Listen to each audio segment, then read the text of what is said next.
కనకపు సింహాసనమున శునకము గుర్చుండబెట్టి శుభలగ్నమున పట్టము కట్టిన వెనుకటి గుణమేల మాను వినరా సుమతి అన్నారు.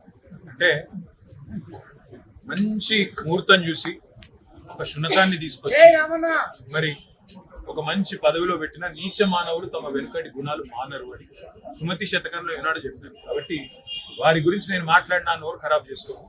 కానీ ఒకటి మాత్రం వాస్తవం, ఈ అహంకారం, ఈ రకమైన ఒక వెకిలి వ్యవహారం మాకు వాళ్ళని చూస్తుంటే ఒకటే అనిపిస్తా ఉంది. ఈ ప్రభుత్వంలో ఉండే పెద్దలను చూస్తుంటే ఒకటే అనిపిస్తా ఉంది.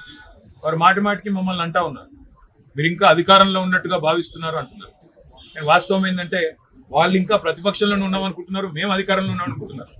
అందుకని వాళ్ళు చూస్తే మీరు మా మీద ఆడిపోసుకుంటున్నారు. అధికారం ఇచ్చి 45-50 రోజులు అయ్యింది, మమ్మల్ని ఆడిపోసుకోవడం ఎందుకు, మమ్మల్ని తిట్టిపోసుకోవడం ఎందుకు? శాతనైతే మీరు ఇచ్చిన 420 హామీలు నెరవేర్చండి, శాతనైతే సేవ ఉంటే ప్రజలకు ఇచ్చిన హామీలు నెరవేర్చండి. వారు మమ్మల్ని వ్యక్తిగతంగా ఎంత దూషించినా, మాకు రాజకీయాల్లోకి వచ్చిన తర్వాత మీకు తెలుసు ఈ దూషణలు ముఖ్యంగా ఇట్లాంటి కుసంస్కారమైన వ్యక్తులు ఉన్నప్పుడు తప్పవు. కానీ మేము ప్రజల తరపున మాత్రం వారిచ్చిన 420 హామీలు, అందులో 100 రోజుల్లో అమలు చేస్తానన్న 6 గ్యారంటీ, వీటన్నిటి విషయంలో మాత్రం మా దృష్టి ప్రజల దృష్టి మరల్చకుండా చూసుకుంటాం. ఎందుకంటే ఇవన్నీ కూడా ప్రజల దృష్టి మరల్చే ఎత్తుగడలు, కుయుక్తులు.